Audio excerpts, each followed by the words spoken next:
नीतीश कुमार रेड्डी को लेकर के प्यूमा इंडिया ने एक ट्वीट किया है। तस्वीर उनकी है लेकिन कटाक्ष संजय मांजरेकर पे है। इस सब की शुरुआत कैसे हुई, क्या है ये पूरा का पूरा मसला, कैसे जो है वो एक बार फिर से संजय मांजरेकर को लेकर के बवाल बहुत ज्यादा बढ़ गया, इस पर बात करते हैं। मैच पर भी बात करेंगे, पूरे दिन की बैटिंग पर बात करेंगे। लेकिन 25 दिसंबर इसी महीने के 25 तारीख को संजय मांजरेकर एक आर्टिकल लिखते हैं ESPN क्रिकेट इन्फो के लिए। तस्वीर आप देख रहे हैं जहां पर वो ये बताने की कोशिश कर रहे हैं कि क्या नीतीश कुमार रेड्डी को अगर लीव आउट कर दिया जाए, अगर स्क्वाड से हटा दिया जाए तो ये इंडियन टीम के बैलेंस के लिए बेहतर होने वाला है या नहीं। अब संजय मांजरेकर को लेकर आपको पता है वो हमेशा से इस तरह के कोट्स, इस तरह के बयान, इन सब चीज़ों के लिए जाने जाते हैं। कल तो वो बीते दिन जो है वो यशस्वी जायसवाल और विराट कोहली का जो रनआउट हुआ उसमें इरफान पठार और उनके बीच जो है वो तगड़ी मतलब एक तरीके से जो है वो बहस हो गई और लास्ट में ऐसा लगा जो संजय मांजरेकर ने कहा उसकी ज़रूरत नहीं थी कहने की, लेकिन उन्होंने ये किया। और संजय मांजरेकर को लेकर के 2012 का मुझे एक ट्वीट याद आता है जो उन्होंने विराट कोहली को लेकर के किया था। ये जनवरी का महीना था, ऑस्ट्रेलिया की ही ज़मीन थी और उस वक्त पर अगर मैं आपको बताऊं, संजय आप अपनी स्क्रीन पर भी देख रहे हैं, ये है ट्वीट उनका 6 जनवरी 2012 को जब उन्होंने विराट कोहली पर सवाल उठाए थे। I would still drop VVS, मैं VVS लक्ष्मण को ड्रॉप कर दूंगा और रोहित शर्मा को उनकी जगह पर लेकर आ जाऊंगा ताकि ये एक लंबे समय का सुविधाजनक चीज हो। Makes long term sense, give Virat one more test just to be sure he does not belong here. Virat Kohli test cricket में डिजर्व नहीं करते। 6 जनवरी 2012 का ये संजय मांजरेकर का ट्वीट है। Virat Kohli test cricket deserve नहीं करते, उन्हें लंबी रस्सी देने का कोई फायदा नहीं है। विजन, आगे का विजन देखते हुए मैं रोहित शर्मा को VVS लक्ष्मण की जगह पर लाना चाहूंगा। ये संजय मांजरेकर का ट्वीट है। तो और इससे पहले भी मुझे मुल्तान का भी वो याद आता है 194 जब सचिन तेंदुलकर को लेकर राहुल द्रविड़ ने डिक्लेयर कर दिया था, तब भी एक बवाल भरी बात उन्होंने सचिन तेंदुलकर को कही थी। खैर उन सब में नहीं जाते। ये पूरा का पूरा मसला जब हुआ तो प्यूमा इंडिया ने जो है वो सिर्फ एक तस्वीर डाली है और ये तस्वीर आपको पूरे के पूरे जवाब दे रही है संजय मांजरेकर को लेकर के। तो नीतीश कुमार रेड्डी को लेकर के संजय मांजरेकर ने जो कहा था, प्यूमा इंडिया ने आज सही वक्त, मतलब timing, it's all about timing है ना, क्रिकेट भी टाइमिंग का गेम है और क्या टाइमिंग दिखाई है प्यूमा इंडिया ने। लेकिन आज जो क्रिकेट हुई है यहाँ पे, एक तो आप अभी भी मेरे पीछे जो है वो काले बादल देख रहे हो जो आपको ये बता रहे हैं कि कल को जो लेकर मौसम है उसकी अपडेट मैं आपको शाम को दे दूंगा। मतलब जब आप लोगों के यहाँ शाम हो रही होगी तो उस वेदर रिपोर्ट को देखना बिल्कुल मत भूलना, क्योंकि कवर्स इन्होंने लगा दिए आज। ऑब्वियसली वैसे तो हमेशा ही लगते हैं पर प्रिकॉशनरी ये ज़रूरी है क्योंकि मौसम को लेकर के अब थोड़ी सी दिलचस्पी ज़्यादा बढ़ जाएगी। लेकिन दूसरी जो सबसे इम्पॉर्टेंट चीज़ है वो ये है कि आज की प्लानिंग, क्योंकि आज सुबह जब आप देखोगे तो स्टार्ट उस तरीके का नहीं मिला था। रविंद्र जडेजा आउट होकर चले गए और ऐसा लगा कि क्या इंडिया फिर प्रॉब्लम में फंसती हुई नजर आएगी, क्या फिर वही फॉलो ऑन की लड़ाई, फॉलो ऑन के लिए बैटिंग आएगी, फिर हम ढह जाएंगे कहीं। ये सब तो नहीं होने वाला है। लेकिन ये जो पार्टनरशिप हुई स्पेसिफिकली नीतीश कुमार रेड्डी और वाशिंगटन सुंदर के बीच, वाशिंगटन और शार्दुल ठाकुर की भी आपको पार्टनरशिप याद आएगी, 2021 में ब्रिस्बेन में हुई थी। 121 रन की पार्टनरशिप थी। आज वाली जो पार्टनरशिप हुई है 128 रन की हुई है और अगेन एक ऐसे क्रूशल जंक्चर पे हुई है जहां पर आप ये कहोगे कि ये वो साझेदारी है जिसने टीम इंडिया को जो है वो वापस मैच में लेकर आ गई है। मैं जीतने की बात अभी नहीं कर रहा हूं, हालांकि मैंने आज वाशिंगटन से पूछा, मैंने प्रेस कॉन्फ्रेंस में उनसे पूछा कि क्या आपको लगता है कि यहां से जो प्लानिंग है वो एक ऑप्टिमिज्म की तरफ जाएगी। उन्होंने कहा हम अगर 150 रन पर ऑल आउट कर दें कल ऑस्ट्रेलिया को, क्योंकि बॉलर्स के लिए विकेट में है। तो मैंने उनसे ये पूछा कि क्या बॉलर्स के स्पिनर्स को भी आप रख कर देख रहे हो, उन्होंने कहा सबके लिए है। तो उन्होंने ये कहा कि 150 रन पर अगर हम ऑस्ट्रेलिया को आउट कर देते हैं तो डेफिनेटली वी कैन विन, और माहौल इसी तरीके का है, पॉजिटिव माहौल है।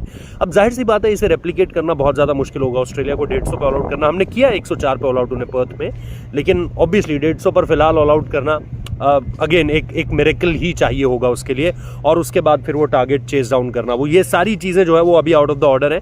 लेकिन जो वाशिंगटन सुंदर की बॉडी लैंग्वेज आज लग रही थी, जो उनका और नीतीश कुमार रेड्डी का कॉन्वर्सेशन था विकेट्स में भी, जिस तरीके से वो पार्टनरशिप बनी, जिस तरीके से सपोर्ट एक दूसरे का कर रहे थे, जिस तरीके से ऑस्ट्रेलिया की बॉडी लैंग्वेज इस पार्टनरशिप के बढ़ते बढ़ते आपको बदलती भी दिखाई दी, वो फ्रस्ट्रेशन उनके चेहरे पर नजर आ रही थी। और इसका सबसे बड़ा श्रेय अगर आप किसी को दोगे तो वो नीतीश कुमार रेड्डी को, क्योंकि वाशिंगटन ने अपना एंड पकड़ कर रखा हुआ था, बहुत डिफेंसिव भी खेल रहे थे और उन्होंने ये सोच रखा था कि मैं विकेट नहीं जाने दूंगा। नीतीश कुमार रेड्डी अग्रेसिव भी खेल रहे थे, उन्होंने विकेट भी नहीं गिरने दी और रन्स भी लगातार तेजी से आते चले गए। तो ये खासियत है नीतीश कुमार रेड्डी की बैटिंग की कि आप उनसे डिफेंसिवली भी एक स्ट्रॉन्ग कैरेक्टर की तरह उन्हें देखते हो, और जब वो ऑफेंस पे आते हैं, जब वो अटैकिंग क्रिकेट खेलने पर आते हैं, तो वो भी आपको उनकी क्रिकेट में देखने को मिलता है। एवरेज वाइज अगर आप देखोगे, स्ट्राइक रेट वाइज अगर आप देखोगे, 100 अपना पहला मार चुके हैं, और ये 100 वॉशिंगटन सुंदर की नज़र से और मेरे लिए भी ये 100 इंडियन क्रिकेट में बहुत लंबे समय तक याद रखा जाएगा। इट्स नॉट एन 100 जिसको देखकर आप बोलोगे कि नहीं यार ये 100 तो मतलब जल्द भुला दिया जाएगा, ऐसा कुछ भी नहीं होने वाला है। और सबसे जो बड़ा शोर यहाँ पर सुनने को मिला आज, वो सच पूछिए तो नीतीश कुमार रेड्डी के 100 पर नहीं था, वो शोर था सबसे ज़्यादा मोहम्मद सिराज के उस लास्ट बॉल पे डिफेंस पे, जो पैट कमिंस को उन्होंने लास्ट बॉल पे डिफेंस किया, और उसका अगला ओवर जाहिर सी बात है नीतीश कुमार रेड्डी को खेलना था। वो इस पूरे के पूरे दिन का, मतलब आज के दिन का ही नहीं, मतलब अगर आप कुल मिलाकर के देखोगे तो one of the loudest chairs आप उसे सीधे तौर पर कहोगे। जिस तरीके से इन दोनों ने आज बैटिंग की है, इंडिया की वो जो ड्रेसिंग रूम थी ना, धीरे धीरे पता है क्या हुआ, सब बाहर आने लग गए, सब बाहर आने लग गए, जैसे जैसे मज़ा आने लग गया सब बाहर आने लग गए। और सडनली जब आपने देखा कि 100 रन नीतीश के 100 होने से पहले ही, काफ़ी देर पहले ही सब बाहर आकर बैठ चुके थे, क्योंकि वो माहौल सब जीना चाह रहे थे, क्योंकि बहुत एक्टिव था सब कुछ, क्राउड बहुत एक्टिव था। सिराज आए तो उनको लेकर के बूइंग हो रही है, इसके अलावा भी सारा का सारा माहौल बनता चला जा रहा है। तो everyone wants to feel that कि भाई बॉक्सिंग डे का क्राउड है, आज भी 80,000 लोग थे, कल भी 80,000 थे, और पहले दिन तो 80,000 थे ही, तो तीनों दिन ऑलमोस्ट 80,000, मतलब ऑलरेडी आप देख रहे हो कि 2,40,000 से ज़्यादा लोग अब तक इस टेस्ट मैच में एंट्री कर चुके हैं। तो ये चीज़ें जब आप देखते हो ना, तो आपको जाहिर सी बात है उसे जीने का मन करता है। अब कल जाहिर सी बात है इंडिया कोशिश करेगी कि थोड़ा सा और करीब जाया जाए, ऑस्ट्रेलिया को जितनी कम लीड लेनी दी जाए इस टेस्ट मैच में उतना बेहतर। और उसके बाद फिर आपका सबसे बड़ा और सबसे इम्पॉर्टेंट काम होगा कि आप ऑस्ट्रेलिया के कितने विकेट जल्दी ले सकते हो, क्योंकि अगर आपने ऑस्ट्रेलिया के विकेट जल्दी नहीं लिए तो वो कोशिश करेंगे तेज़ी से रन बनाने की, और आपको दोबारा बैटिंग के लिए बुलाएंगे।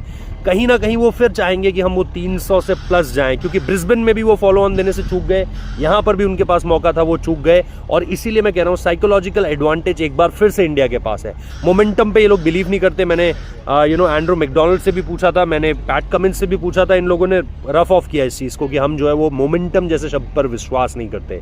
लेकिन सही मानिए, मोमेंटम साइकोलॉजिकल एडवांटेज इस वक्त पर टीम इंडिया के साथ है, और यहाँ से जब टीम इंडिया आगे जाएगी ना तो इसे अपने साथ लेकर जा रही है। और कल का दिन जब शुरू होगा तो कल का दिन अगेन इंडिया कितने रन्स बनाता है एक तो लास्ट विकेट के लिए, और उसके बाद फिर आपको सबसे इंपॉर्टेंट चीज़ ये देखनी है। पिछली बार लास्ट विकेट पे हमको काफ़ी ज़्यादा विश्वास था, लेकिन आते ही जो है वो आकाशदीप आउट हो गए।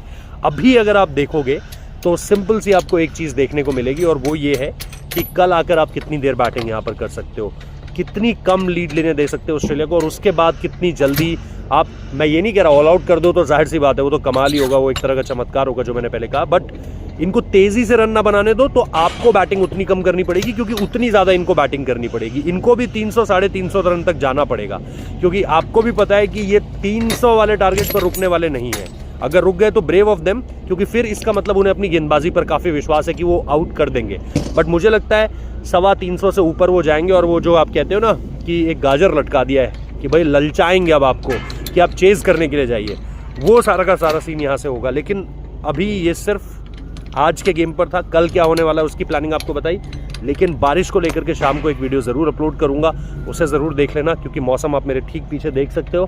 और कल ये बदलेगा या नहीं, क्योंकि यहाँ पर हवाएं काफ़ी चलती है, कोस्टल एरिया है, एकदम से चीज़ें फ्लक्चुएट होती हैं। जो भी होगा आप लोगों को बताया जाएगा। फिलहाल इस वीडियो को देखने के लिए thank you so much. Subscribe कर लेना, नोटिफिकेशन बेल प्रेस कर देना। Will see you tomorrow.